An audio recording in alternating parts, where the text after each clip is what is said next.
the lady who talks about the stock market and all that says, we've never heard of MotoGP.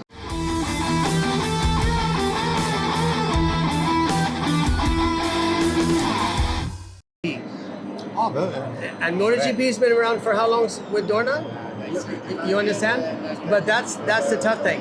When we were racing, Randy, remember when we raced in Laguna Seca and we stay in the restaurant, we speak, we have a world champion. Formula One? yes. Formula One? Motorcycle even then was Mamola, it's quite small. Who is Kenny Roberts? Who is Mamola? Unbelievable. So Unbelievable. It's going to take time. Or you need a very rich person to sponsor an American or some Australians and so on. And you see how little Australians that are coming. And there was Mick Doohan, Wayne Gardner, Daryl Beattie. There was a lot of strong people. Gobert. And these guys. Now where is it? Australia, huh? And Australia has a lot of property. Gigi, and only 25 million people. Mamola. We have 340 million people here. So it's completely different. And even the dirt track oval races here is having a difficult time raising that next level, because it's more famous back east or something like that, not just in California or anything like this. See, but now there is a different bike. Yes. Randy. Now there is a different bike. Yes. The past is the past. Today, with this bike. So if you want to ask me about aerodynamics and these things, do I like and so on, I think it's insane. I think that it's incredible what is being achieved by engineers. But is it what we really need for great racing? Is it really what we need for the amount of money that we spend and so on? So there's always going to be two sides to that. And you do hear multi-world champions talk about it. Give it back to the riders. You know, Stoner talks about no more electronics and things like this. And when people say, hey, your bikes were dangerous, bikes are dangerous now, you can't ride it without electronics. Believe me, Honda, Yamaha, Ducati, and them can ride make a bike that's like that. But this is progress. This is what happens. And if you give it to engineers and there's no rules, they're going to take as much as they can to make it faster and so on. But then your rules change a lot. Then your rules change a lot. Because the CC is 850. L'electronic less and the same aerodynamic less. It's not as impossible to overtake here. Yes. Which way you overtake? But it's crazy. It's crazy to hear that there's it's difficult to overtake. So example, Bastianini saying, I know I could be faster than Maverick, but if I take it, it's too much risk. And then of course, Tardozzi said, you need to take the risk like Marquez does. You know, which is... There's a vortex behind it and then you risk to go straight, yeah. You know, and I'm 64. And luckily for you. Maybe because I'm getting older and I think more about life and so on, where it goes and how it is and so on. I feel for these young riders or the guys that are in the championship. 357, 360 kilometers per hour. Why? There's no racetrack that really can support this. It's impossible. None.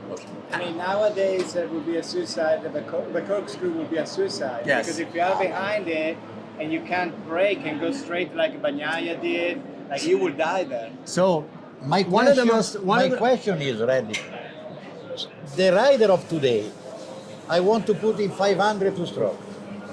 Probably we have been some surprise or not. I think the riders of today, Pecco and these guys that really have a brain that are riding, they would fucking enjoy it. They would be surprised they will know how light it is and things like this, but to ride it, they will understand the difficulty. The talented ones will come out on top always. Absolutely. So why is MotoGP so close and the bikes are easy to ride? They're not easy to ride. They're heavy with the aerodynamics and so on, but the level of how you can ride it is more simplified, the way that the aero packages work, if you will, with the way the Ducati is and so on and so forth. Yeah, if not, Zarco and Luca Marini would be able to jump on the Honda and go forward, but Honda's nowhere near that. And likewise, who I think a lot about is Fabio.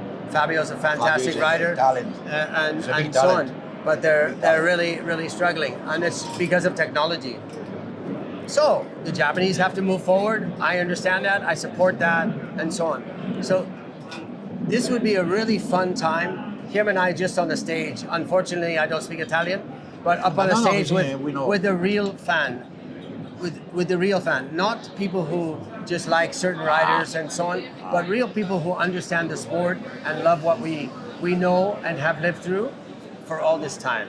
And you know, when there's an argument about, you know, booing one rider or the next rider and so on, I think that that's going to change. I think that Pedro Acosta will be loved by everybody. Maybe not the riders that he's beating, but because he's fresh, he's got this fresh outlook about racing. This is one of the reasons because the champion of 30, 40 years ago don't stay in this paddock. They come sometime, they don't work in this paddock. It's the first thing that a manager makes is one. It's easy. Nothing. It's easy for myself and for Carlo to be in trouble. Because Absolutely. the words that we say are the truth. There's things that should have been changed, but they weren't. So we lived through it. He still has a great rider that's trying to battle in this World Championship, and we hope he's on a podium here in Texas. Me, not just an American, but who Bassanini is to me. He's a great racer, and who this is. And you know, the people that are driving Indy cars here, they're Brazilian, Italian, so many Italians, everybody that come here, and the Americans embrace them, and they love what they do, because it's about the people, it's about show, it's about basketball, the fan, it's about reaching to them. It's a show. And this is what happens. And Liberty has that opportunity to make it professional, but it's also going to take time. I hope so that these people engage some people like you. No, because there is a future. They work very well with the people that know there is a future. There is a people that don't know this work, there is no future. I think there is one aspect that I think is changing. There will be something that I say offline from your camera, Okay. that I will let you know what I feel, but I don't want to say it just now because we have to see how Liberty works. Right. But first of all, who's going to be the teacher? Yeah. Who's going to be the teacher that teaches them? I agree with you. The teacher is going to I be know important. my thinking. And we can discuss that in another day. I think like my last observation is like Americans used to create their own sport. From cricket they created baseball, basketball has different rules, right? And NASCAR, NASCAR is IndyCar. beautiful. And right now they're going after very European traditional sports, Formula One and now MotoGP. So is it a humbling time for Americans that they want to conform to what the rest of the world is doing, or do you think like no, we have an opportunity to take it all and change the rules? They're not going to change the rules. No. They don't. You know, when you see the stories that are up there by Dorna saying they're not coming here to change everything. What needs to be is there's discipline. For many years, the riders have had no discipline about the championship. It seems like the riders are running the team, and this is for me is wrong. When Alonso drove for Ferrari, I know for a fact that he was getting paid a lot of money.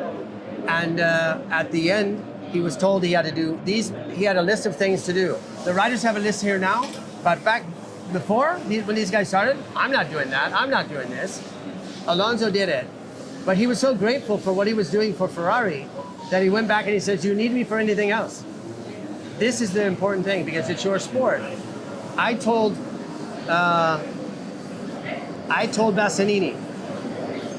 He won the. No, Bezzecchi, I'm sorry. Bezzecchi when he won in Argentina 2 years ago. I told Bezzecchi, last year, for his first time, he came to Texas. And I said, you are incredible. You're a rock star, you look different, you're somebody. And let me tell you, your interview on TV was not perfect, because I don't expect it to be perfect, but your English is better than you think. if you want to be famous, you need to be speaking English. Absolutely. Not just Italian for the Italian TV and so on, No. and so on. But you need to be this because I know your character as Italian, but I also know your character when I speak to you in English. Even when I see him now, he's like got this face like this. You want to sell 1 million T-shirts, or you want to sell 100,000? It's not about that. But this is about the championship. I'm telling him what Marlboro told us years ago, saying, get in front of a TV, get in front of a camera, and ask the questions. And you just be prepared. It doesn't have to be storybook all the time. But most of the riders, and I learned in this with NBC TV doing it, talking commentary for Daytona with Kenny and Eddie racing. And every time I said the word, so I'm talking and then go, every time, $1. And I remember them with a chalk writing on a line on the board, and I had 20. And then it made me say, go straight into my conversation. And it's so true when this thing happens. But when you have all the other different languages that everybody's really focused on, like the Italian TVs only focus on what they do in Italian, not what they do. Whereas Formula One is you do 2 languages. Your language in Italian and so on, but English first. Every time, English first. Let me ask your fans, for all the people who like tennis, Djokovic, how many games do you think we've heard him have to speak? Imagine if he only spoke Serbian. It would be impossible. Right. But there are 2 things that they learn. They learn how to play tennis, and they learn the English language. Absolutely. And I'm not saying this because I'm American. It's because for Asia and everything, to follow it. Thank God for Instagram and the translate, because I use it and you guys use it for the English inside. Yeah. Thank God for those kind of things. But if you really want this to grow into that, show the characters of who these guys are. Pecco is somebody really nice. Bastianini, they're all nervous. They're introverts. But they're very nervous about doing it. But how simple. Sit here with me in a TV. Okay, what happened? What happened with you last week? What happened to this? And you go, be aggressive with me. Talk to me in aggressive. I want you to know this. Randy was a teacher about this. I was a teacher. You know, these are things that's simple to do, and be good. I know that I believe Rossi has an English teacher or somebody helping them. Yeah. But you need somebody who really. I understand the sport. I can do that. If you have a teacher that's saying, say your name. You know. Maybe in the next season we make another race in USA. Yeah. In Tennessee. Yeah, in the maybe. Graceland, maybe. In the Graceland. It's near Nashville. It's about 1 hour. 1 hour. Canned water right here. Thanks, Randy. Thank you, Randy. Thank you so much. You are always time the best. Like So, after me, after Yes. me. No. 100%. Don't forget. Okay, shut up.